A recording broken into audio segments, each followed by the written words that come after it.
Welcome to the No Greater Joy podcast. Ministry of the pastors here at Grace Baptist Church in Westlake, Ohio. And we want for our people what Jesus wants for his people, and that is for his joy to be in them and their joy to be full. We want our people to have no greater joy. We believe that there's no greater joy than stepping into the areas of being an alongside-er, 24/7 worshiper, and a go person. And we explore these topics in the podcast. Happy to have two of the other pastors here at Grace Baptist Church. I'm Steve Strong, lead pastor. To my left is Ryan Adkins in the Timothy position. And across the table from me, Andreas Bailey, associate pastor. And making us sound really good is Dan Kraniak, producing this, making this good, member here at Grace. Also, happy to have a guest for this podcast, for this episode and the next episode. And if you are at Grace, have been here for any number of years, you're going to be familiar with who he is.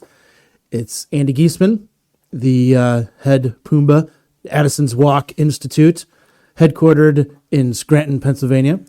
And he has been a missionary for our church for how many years? About I don't know. 7. I was going to say, Yeah. I thought it was more than 5. Well, we started in 2014. I think I was here the summer after Close to that. 2015. Yeah. Yep. So, Andy, for those that are unfamiliar with you and your ministry, just take a few minutes and let them know what you do all day. Yeah. Well, Addisons Walk is basically a missions agency, and we focus on college students in Scranton. And we have a unique in with college students in that I am an adjunct philosophy professor at a relatively large regional school there in Scranton. And I've been doing that for a number of years, so I have access to students through the classroom. And unlike ministries like Cru or InterVarsity or Ratio Christi, organizations with whom we would share many of their values and goals, we're not a club. So I cannot openly invite students to anything that we're doing. I'm really kind of under the radar, but because I'm a philosophy professor, we get to talk about fundamental issues in the classroom, and I can be very open with my faith. And students tend to ask a lot of questions. In fact, this semester, I have a very engaged group of young men and women in 2 separate classes that I'm teaching. And so it's not even halfway through the semester, and they're asking great questions in the classroom, let alone outside of it. So I'm expecting good things to be happening. Pretty cool. Yeah. And you have, it seems over the last couple of years, perhaps because of the great COVID. The great COVID. You've had some other kind of ministry opportunities branching out. I don't know if you're free to share a little bit about that. You were telling us about one before Sure. we started recording this. Well, I have a good friend who is related to a person in this room who has been after me for years to start recording content, whether it be audio or video or whatever. And once COVID hit 2 years ago, I really thought as a ministry we were probably done, because another thing I do is I do a lot of outside speaking, churches, youth groups, college groups, whatever. Camps. Yep, retreats. And I thought it was all going to come crashing down. And so we started thinking about, maybe it's about time we start doing that. But then I started thinking, well, yeah, but the market is saturated with apologetics kind of stuff. And, you know, why would somebody want to listen to my voice as opposed to something else? So more thinking on that, we're actually going to start producing content that's not just apologetics related, but some of the things I'm interested in, where my education has led me. I kind of sit at the crossroads of Bible, theology, literature, history, and philosophy. So we're going to do some things that are join all those things together, which I'm pretty excited about. So we're going to put out a video series, a course, a 16-week course, and it is for anybody, although I would imagine homeschool families or Christian schools would be interested in this. It's going to be called Shield of the Gods, an Introduction to Epic Literature. And we're going to look at 3 classic texts in order. We're going to look at the Iliad, the Aeneid, and Beowulf, and we're going to be studying the redemptive story arc that you find in all of those pieces of literature. It's in its infancy in Iliad. There's really a lot of killing in that, but still, there's a redemptive story arc, and it really finds its climax in Beowulf. So we want to teach about how ideas that have shaped Western culture in general and Christianity in particular, some of the places they've come from, many of them outside of the Bible, in places like Iliad, and some consider the Aeneid even to be proto-Christian in its message. But how do these things affect us? How do we think about them? What do they mean?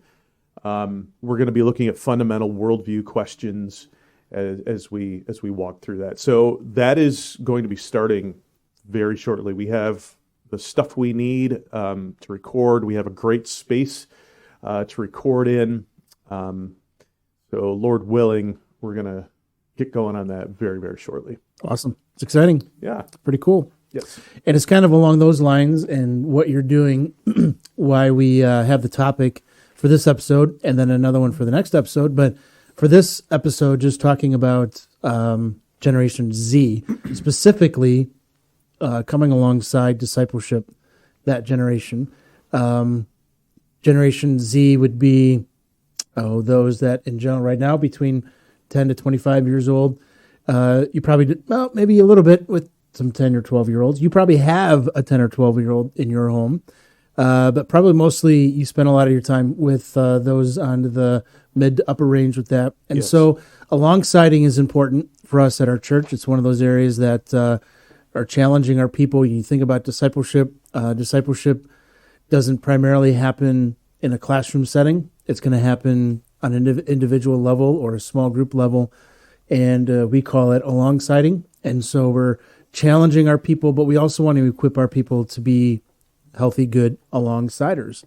And one of the, I guess the topic that we want to talk about is just what would it look like to come alongside the next generation? And that next generation is this, what is becoming known as Generation Z. And it's a growing demographic. It's a growing demographic within our own church. And so let's talk for a minute about some of those characteristics. I'll let you guys just start rolling some things off. But what would be some of those characteristics of this next generation, those that were born late 90s to almost recent, maybe? So I'll let you guys start rolling some things.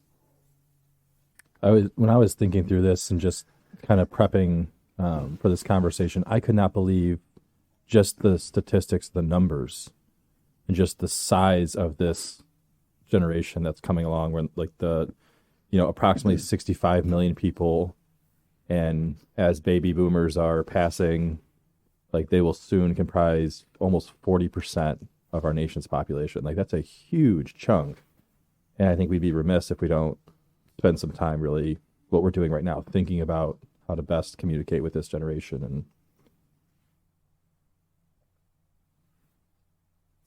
a couple of other things. This is the generation that is being raised on social media and the internet. They are growing up with screens in front of them. Mm-hmm. They're growing up with technology.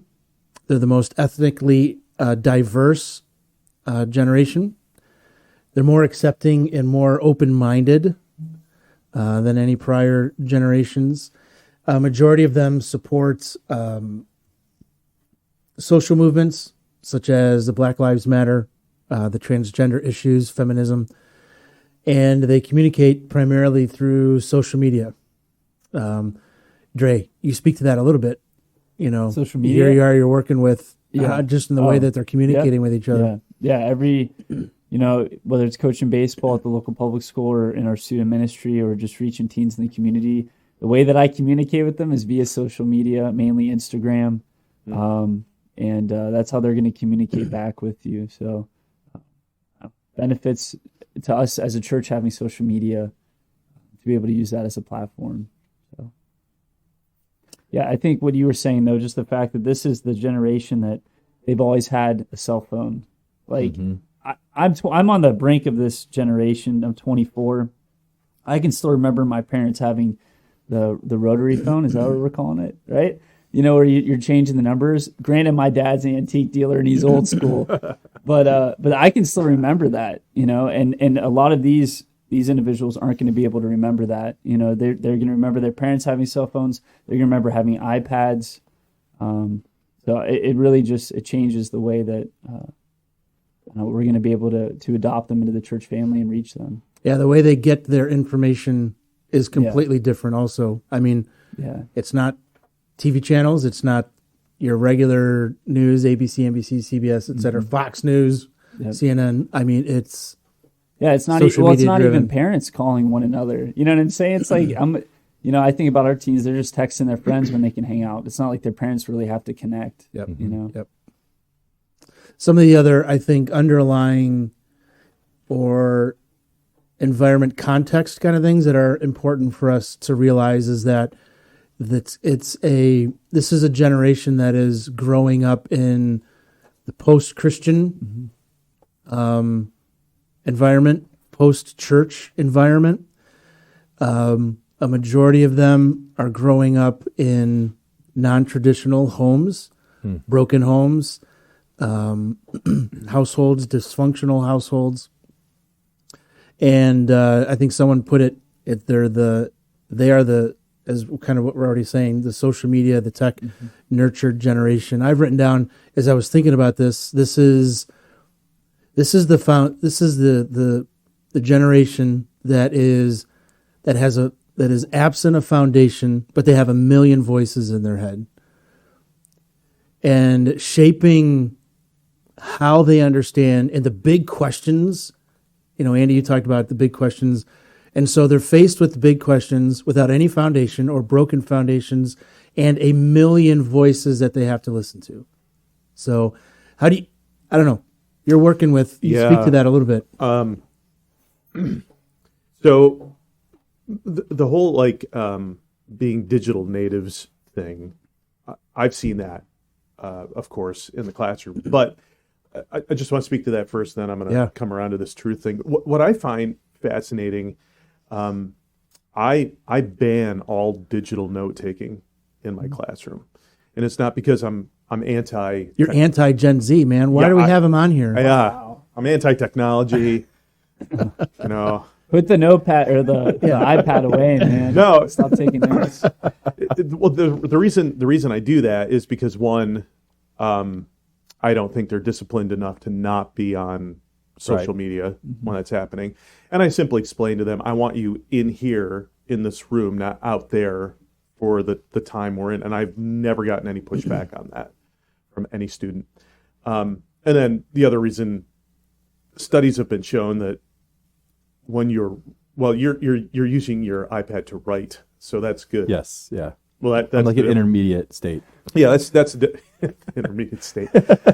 That's the difference. You know, when you're just the words flash up on the screen on PowerPoint, you just bang them out on your keyboard really fast. Well, then your mind kind of shuts down until you get the visual cue of the next thing, and you're not really processing that stuff. So I do that, and I traditionally teach. I just teach in the classroom, and I've been doing that with high school, college students for 25 years now.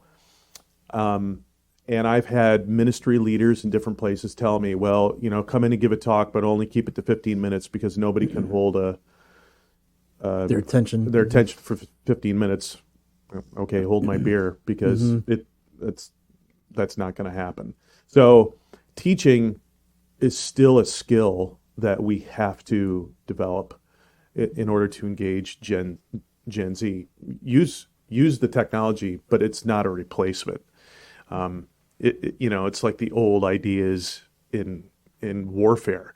New technology doesn't replace tried and true strategies. Sure. It can't. You can use it, but you can't. Okay. Back to the thing about the million voices that they hear. This is something that I see a lot. And as I was reading through some of the resources that y'all had provided, one of the things that we kind of assume about Gen Z is that they want an open forum to discuss truth. They want discussions. Well, yes, they do want open forums for discussions, but a better question for us to ask of them at some point is, what is truth? And see what answer they give you. I wish I had the capacity to do some kind of Barna-like research among churches like Grace and other sister churches in the country that are gospel believing, have a high view of Scripture, all that kind of stuff, to do surveys with their students, to ask them some basic biblical and theological questions, and my guess is they would probably get a lot of those right. But then somehow ask, okay, how is that connected to reality? Or how is this actually part of your worldview? Or is it actually true? Is it objectively true? Or is it just Sunday school true or church true? My fear is that we would find out there's a terrible disconnect. Because that is what I've seen in my classroom. Now, granted, most of the kids that are church going, and I'm allowed to say kids because I'm old enough to be their dad. Most of the kids who are church going in my classroom would identify as Roman Catholic, but many of them are serious about it, like the good kids that come to youth group, and they're really trying. And frankly, many of those big ticket item questions are going to answer the same way. Who is Jesus? Who is God? Why did Jesus need to come to earth? All those kinds of things. They would have the same answer. But there's a terrible disconnect between that and actually having a consistent Judeo-Christian worldview. They really believe that they can pick and choose what they believe and put things in silos, particularly when it comes to social agenda, like the LGBTQ agenda and things like that. They will reject 2,000 years of church doctrine and teaching and say, well, that can't be. So I'm going to do what seems to be the nice thing. But anyway. So do you think there's a disconnect between, because when you think about a worldview, you're thinking about, this particular truth as implications for every area of my life. Yes. And so is there a disconnect between, here are the answers that I hold to, that I believe to be true, but I don't see them applying, or I don't see them applying, or I don't see how they apply to certain maybe social issues, or is it also a disconnect between the relativity of things? Like, I don't have a position or a place to impose this then upon you. So they're not truly objective in that kind of sense. They are not truly objective. They are smart enough to see the importance of consistency in any kind of logic. Anybody with siblings who's trying to win an argument, what's the first thing you do? You look for the weakness in what they're telling you, and you exploit it. That's every dinner for us. Is it? When the boys are home, yes, every dinner. That would just be fun to watch. I would just get popcorn and I'll buy a ticket to that show.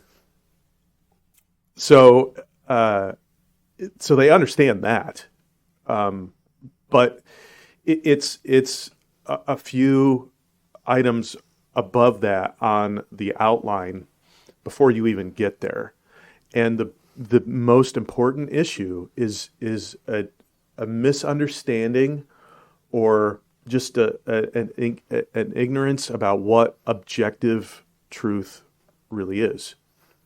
I spend more than one, sometimes weeks. I'll sometimes spend weeks on that issue, particularly in my ethics class. talking about objective moral duties and values. And I have to over and over again come back to trying to teach them the concept of what objective truth is, because they don't get it. So let me we could talk about this. We could keep going for a long time. We could. Let's transition, because let's think about you have two young, probably Gen Zers in your home. I do. Ryan has 5 Gen Zers in your home. Maybe actually you may have some Generation Alphas. Yeah, but we won't go there. How you... So you have maybe 1 or 2. Anyway, so you have young sons. I have middle to upper Gen Zers in my home, and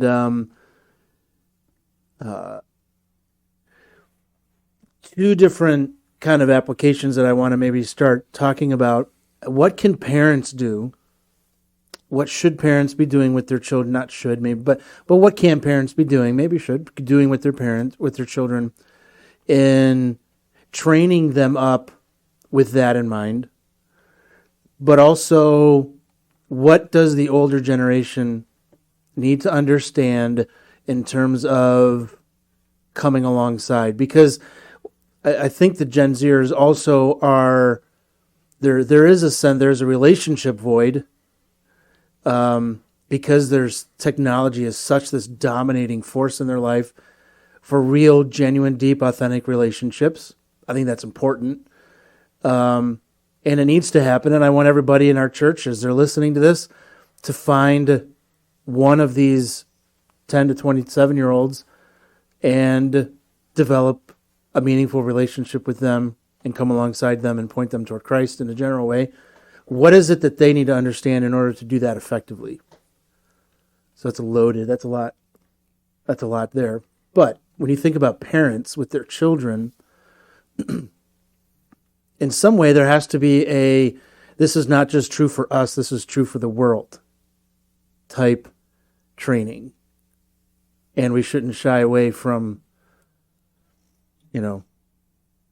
advocating that. Mm-hmm. Yeah, because discipling, I think sometimes we think about discipling a little more gently than we should. Because discipling isn't just the idea of coming along someone and making him feel good about the decisions they're making. I used to... We'll talk about that in the next episode. Right. I used to tell my students, you need a mentor, you need a discipler, is the word we would use. And the true definition of someone that's doing that and doing that well is they can put you in a headlock and give you a hug at the same time. And someone that's not just going to affirm your nonsense, but call it out. I think I just did a talk with local pastors on Acts chapter 20. That's the admonishing with tears day and night in Acts 20 that Paul did with those men. Yep. But to answer your question, what do adults, parents need to know? The first thing is, it's not... if you're trying to disciple a student, that you're looking at them and you're thinking, I don't think they're believing correctly about important pieces of, say, doctrine. Well, they may not, but it's not just a belief issue that information or data is going to fix. It is understanding that they think differently than you, and there's no silver bullet to fix that. But in order to be able to speak truth into their lives, you're going to have to spend some time trying to learn how they think, not just what. And that's a place that you can start, and be willing to ask questions and listen and be prepared for some nonsense answers sometimes, but this is the long game, a long process.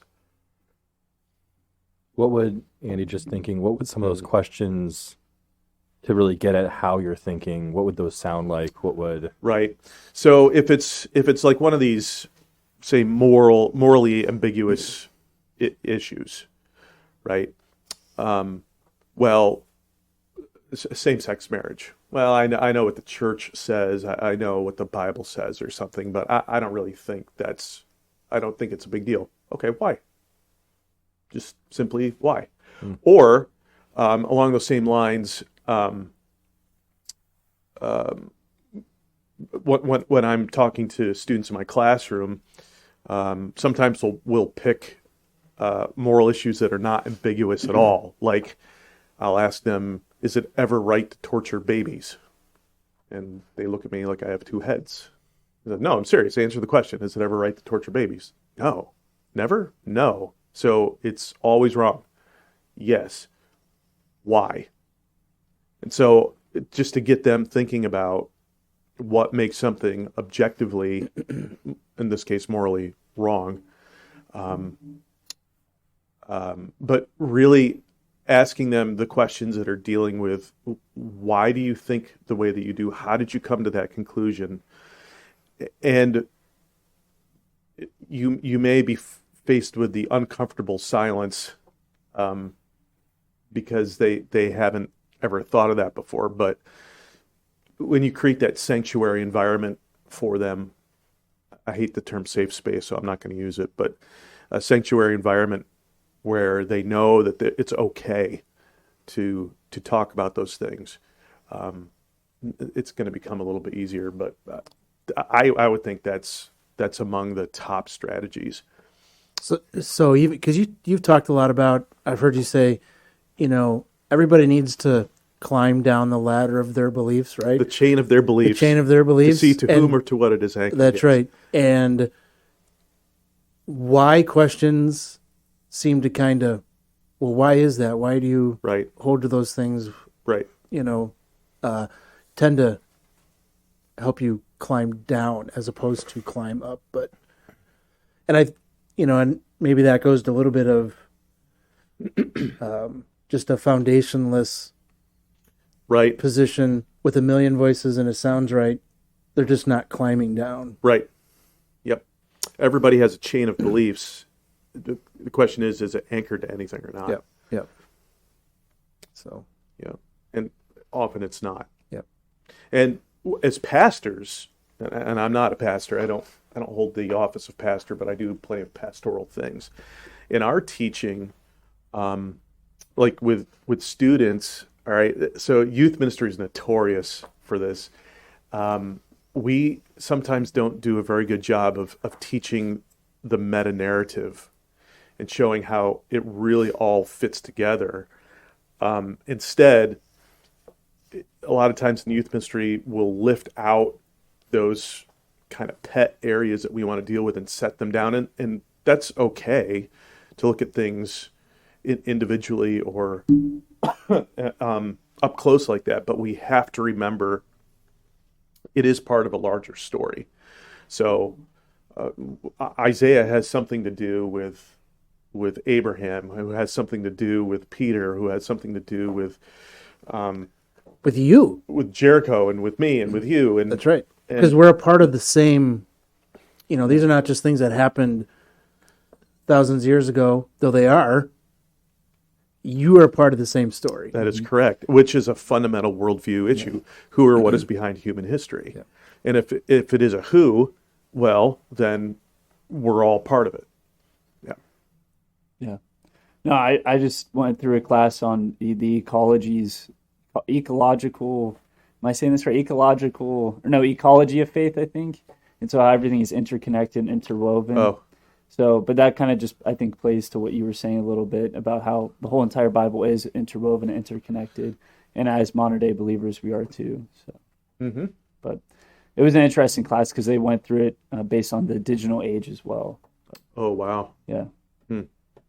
Interesting. Yep.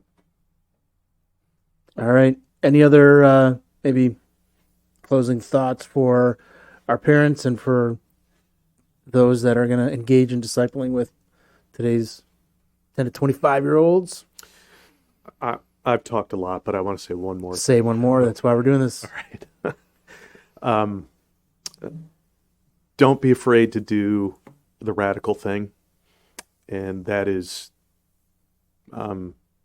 take away the digital product Take sometimes. away the device. So we have Gen Z, kids. My son is 13. He's almost as tall as me now. It's really disgusting, but our kids, they don't have phones. They don't have iPads. Part of that is just pure fiscal decision. We don't have, resources for that kind of thing. And they get made fun of at school a little bit because of that. And my wife and I were totally okay with that because they read well, and can discuss things. And so it is okay. Yes, Gen Z, they're digital natives, but why do they have to be? I mean, there's no reason they have to be fused to that device 24/7. And it's a radical decision, but one that can be made. All right. Should we tell our people to stop using devices for their Bible? I don't. I wouldn't tell you to tell your people that, because there's a level of Phariseeism. You should do it this way versus this way. So reading on a digital device is a real way of reading. It really is. I would make an argument that it's probably not the best way, but I'm not going to tell somebody not to. I think it's better to have an actual paper Bible, but I wouldn't tell them not to. No. All right. That's above my pay grade. You'll leave that to us? Yes, I will. That came out of nowhere, too. I was like,